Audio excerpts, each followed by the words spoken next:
Hey guys, welcome to another episode of the High Ticket Coaching and Consultant Strategy and Growth Show.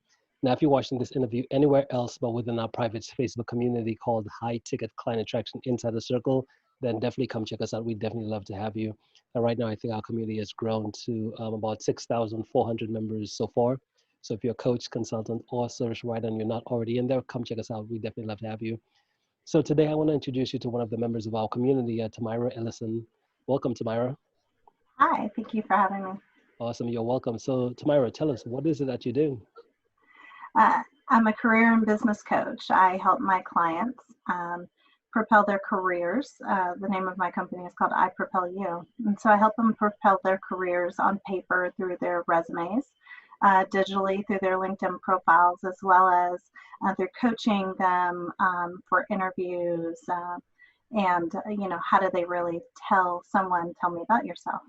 Mm-hmm. Awesome. So you ultimately help them, in a sense, get hired?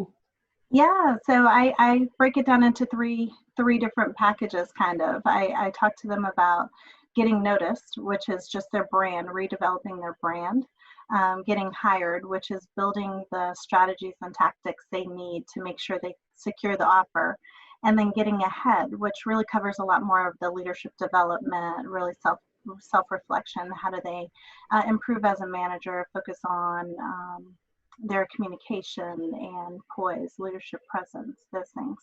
Mm-hmm. Now, what got you started down this path? It's something I guess I was doing for free when I worked at Walmart corporate, as well as prior to that when I worked at Sprint. I worked in communications, and I ended up working with a lot of executives and helping them tell the story to their associates on basically how to gain buy-in, how to present themselves. I wrote a lot of speeches and mentored a lot of associates, and it was just a natural fit. Life happened, and Walmart went through a large layoff, and I was one of 400 people. And I knew at that time that it was time for me to do something different. I had been an entrepreneur before, so it was not that foreign to me. And I had a lot of encouragement from those around me that I had recently helped with their careers or with their resumes. And they were like, you should do this for a living. I remember I looked into it. I started working on my certification. And the same day I started class for my certification, I started a new career at an executive coaching firm close to here. And then that same day, all of that happened. I feel like God just kind of threw iPropel You in my head. He gave me the vision, everything that I was going to offer. And so it's been a journey, 4.5 years now. Love what I do. In that time, I've helped over 900 people with their careers. And so it's amazing. It gives me so much fulfillment when I get that phone call that they got the job, or, I love it. So I love what I do. Yeah, that's so powerful. And coaching and consulting is one of those things where it's for a certain type of individual. And if you thrive on just helping, it's definitely a good place to be, right? Absolutely. Yeah. Yeah, love it. So in essence, who are the ideal individuals who are like the perfect fit for your services? Perfect fit are honestly those that are in corporate looking to either grow their career or create a plan B. I have a passion for business coaching and helping others. I'm a serial entrepreneur. This is my fourth personal business and my seventh stream of income. And so I'm really big on teaching others how to create multiple additional streams of income and how to create a plan B. In the light of what's happened with this pandemic, those that had a plan B and that were ready to kind of pivot when things went the way they did, I mean, they were successful, right? But unfortunately, I have a lot of clients who have not had that plan B created. So when they lost their jobs, we had to scramble to get them ready to try to find another job. But luckily, I mean, I've had clients at 3 just last week accept offers in the midst of everything that's going on. So it's, they're still coming out of it, which is amazing. But yeah, so I guess that would be my ideal. My background is in tech and communications as well. So I work with a lot of tech. I would say probably 60% of my clients are in technology. Mm-hmm. Awesome. So you're saying ultimately, even with the pandemic, going on right now. People are still hiring. There's jobs still Um, being offered. there's jobs still out there. You just have to look. And a lot of companies are learning how effectively they can utilize a remote workforce. So if people are open to looking for jobs remote and looking for things that they can do from home, it doesn't seem like things are getting too much better anytime soon. So we have no clue what the outlook is. But luckily, a lot of companies are experiencing an increase in productivity due to having their workforce be remote. Hmm. Awesome. Now, with your process, how do you work with your clients? Do you do like a done for you, done with you type of service, where you actually, when it comes to resumes and those different pieces, how does that work for you? I have a couple of different services. The majority of them opt for the done for you. I do offer a resume critique, which is a $47 package, right? They come in, we set up a meeting similar to this, and I review their resume. I record the session, tell them everything they need to do to fix it. I give them a resume template, and I even review it after they're done. And that's kind of the, I think I can do this. I just need some guidance kind of package. Generally, all of my resumes are done for you. So I start from scratch. I have several resume writers who work for me as well. But we basically rebuild, rebrand their resume based on not only what they're looking for, what they've done, but how it relates to what they want to do. And so really it's through a lot of self-discovery, and I do some assessments and really try to do a lot of intake and try to get to know my clients so I can understand exactly like what they're going for, what their strengths are. Hmm. And your service is virtual service as well too. So you're working with clients through Zoom and those different pieces, right? Yes, actually, when in March when the pandemic hit, I actually pulled everything out of my office. Not really. It took me about 2 months to clean out my office and come work from home. So I've been back working from home. I miss my office, but it works and I'm safe, and so Yeah. So when you have your office, do you have like your team at the office as well too, or your team virtual? How is it? yeah. A lot of my team is virtual. My husband is actually my project manager, so he kind of runs all the operations and everything. So at least he's here. My resume writers are in Virginia and kind of all throughout. Hmm. And what about so once COVID-19 once that all settles down, are you gonna say, I'm gonna just keep working from home, or are you gonna go back to the office again? That's the question of the day. I have no Mhm. idea. And that's the thing about being an entrepreneur, is because you can kind of make those decisions on the fly. I have no idea. We'll Mhm. see what happens. If the cost of, real estate drops, I think I'd like to go back to having an office. I love meeting my clients in person, but I've been fortunate. I have a lot of clients here. Um, I would say probably 40 to 50% of my clients are here locally, since I'm in Bentonville, Arkansas, where Walmart is headquartered, JB Hunt, Tyson. There's a lot of, major corporations here. So a lot of my clients are here locally, but I've had clients in Fiji, Australia, South Africa, just all over the place. So I love it. Yeah. Yeah. Okay. Oh, so you're working with clients globally then? That's pretty Yes, cool. yes. Hmm. Awesome. Now, what about? I know we right before the call, you were also mentioning something about the like credit scores and stuff like that. When individuals do want to go out and get a job or something, and the credit isn't right there. So tell us a bit about that. Yeah, so I was, it's unfortunate. I have several clients who were in the process of getting hired. They had offers.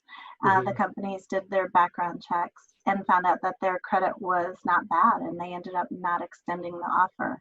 I had a client who was up for a promotion to VP, and due to his credit report, they did not give him that promotion. Because you got to think about it. Number one, 25% of HR execs, they use credit for background checks, mostly in the financial industry, but also you got to think about, as you move up from the up through the ranks, they don't want you in charge of their P&L if you can't handle your own finances. Mm. And so credit really tells us a lot. So I partnered with a company, and I now offer a protection plan that helps my clients not only understand their credit and how to improve it, but restore it, build it, and just really, improve their financial health. Hmm. Awesome, love it. Now, what about in terms of helping your clients, right? What are you finding is the biggest hurdle that most individuals who maybe say they're in the process of wanting to find a job and they're not able to find it? What's that biggest hurdle for them, and how can they overcome it? I have different clients. I have some that come in and they've been on a path and they love the path and they just want an upward trajectory. And so it's really about helping them learn the leaderships to grow and take their career to the next level. How do they present themselves so that their leadership knows they're there? Some of them don't want to leave their company. But then I have other clients who are like, I have no clue what I want to do. I just know I don't want to do what I've done. And I think that's almost a sweet spot for me. I love taking a client from where they were and to where they want to be. I found out that there's 3 things that you need to be able to explain to a potential employer, right? You want to show them how you can save them money, make them money, and save them time. And that kind of relates to any industry. So there's a way we could pull out those transferable skills and help them really get the point across to a prospective employer on how they're able to come in and save them money, make them money, and save them time. And that's what gets my clients hired, because we tell those stories. Hmm. Awesome. And I know a few of the listeners listening in as well too, because I help coach the consultants. I know that's a big part of what my audience is, and most of them are maybe say still working 9 to 5 jobs, doing all these different things. Now, what would you say for someone who wants to transition, right? As far as maybe they have some type of advice, they have some type of way they can help, whether it's through consulting, coaching. Like, what piece of advice could you give someone who's like on the fence of saying, well, maybe I shouldn't do this, maybe I should just keep doing what I'm doing, because I'm not sure if I could really maybe say build a business out of this and get started as an entrepreneur. I remember 4.5 years ago, it was actually October 2015, when I found out I was losing my job, right? There was a layoff along with 400 other people, and I had no clue what was next. I had no plan B. I was a single mom of 3 kids and had no additional income, didn't know what to do, right? I started training. I started, working another job just to get more experience in executive coaching.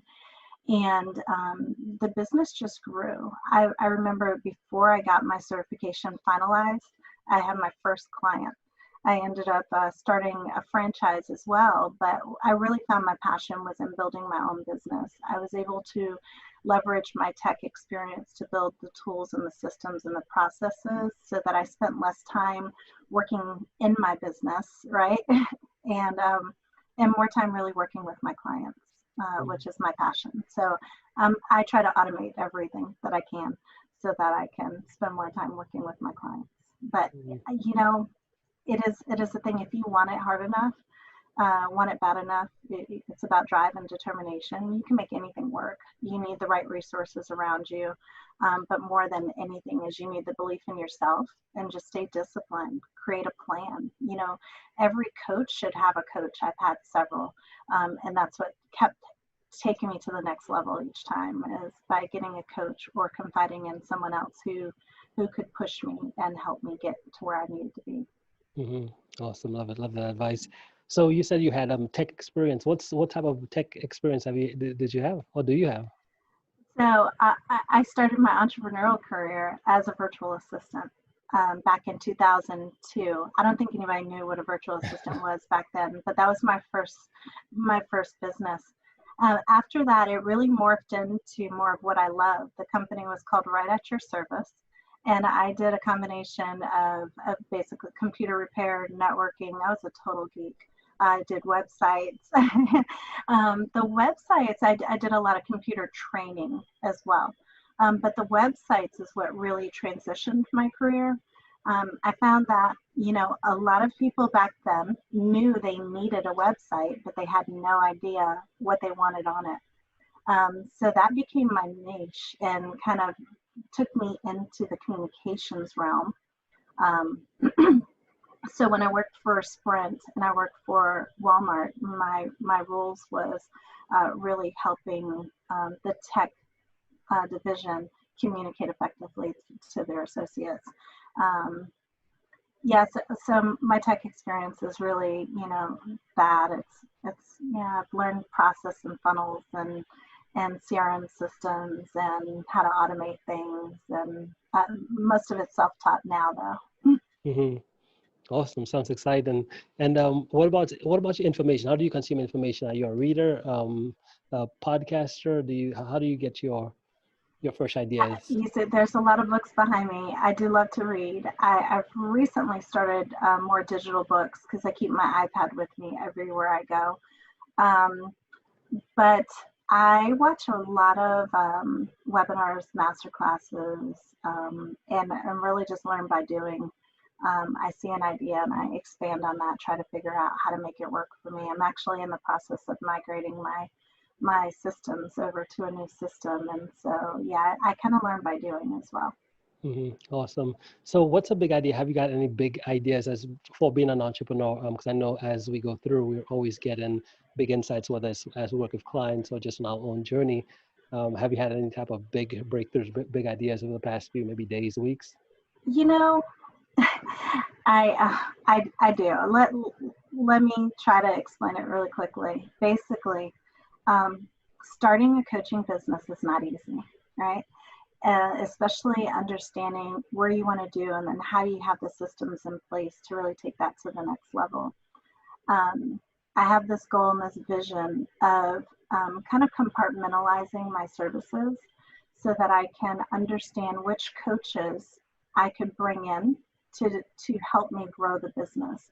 I'm looking to maybe franchise the business so that I can have other coaches have basically a business in a box where I could teach them the strategies, give them the materials, give them the tools and the resources, everything they need, and they can do what they love, which is coaching. Because the hardest part of being a coach is running a business. Like, we didn't sign up for that part. And that's the part that most people struggle with. It just so happens to be, I love that part. So I would love to partner with other coaches and resume writers who want to offer their services but don't want to run the business part of it, and kind of give them a business in a box. So that's my goal. I see the resumes, I see the careers, I see the leadership academy. And now with the new credit coaching, there's a lot of different things that I have big dreams, and they're starting to come to fruition, so it's exciting. Yeah, I love it, love it. Well, Tamara, hey, if someone wanted to connect, what's the best way for them to connect? Um, I'm not big on social media, although I do have a social media presence at iPropel. So everything is iPropel you, YOU. Um, my email address is Tamara at iPropelu.com. Website iPropelu.com. Yeah, I guess I'm probably a bigger presence is on LinkedIn. So you Hmm. could search for me on LinkedIn, Tamara Ellison. Awesome, guys. And all the all the links that Tamara just shared with us here today, they will be either above or below this video, so you can let me grab some water here. So yeah, so you can click on the links and get connected right to her. Awesome, Tamara. Well, hey, thank you so much for making the time to be here today. Do you Thanks have for any final having me. This thoughts? is fun. I Yeah, you're appreciate welcome. it. You're welcome. Do you have any final thoughts before we end? No, I mean, you asked me how does a coach just, they're looking to step into this full time. Hmm. And honestly, I went from a very comfortable six-figure salary down to like 30,000 my first year as a coach. But the thing is I didn't give up, right? I've now surpassed that six-figure salary and on track to double it this year, right? Because I didn't give up. So don't give up. If you're really passionate about it and you want to make a difference and help the lives of others, don't give up. Awesome. Love it. Well, hey, thanks again for sharing. Thank you for being here, and we'll talk soon, Absolutely. okay? Thank you. Awesome. You're welcome.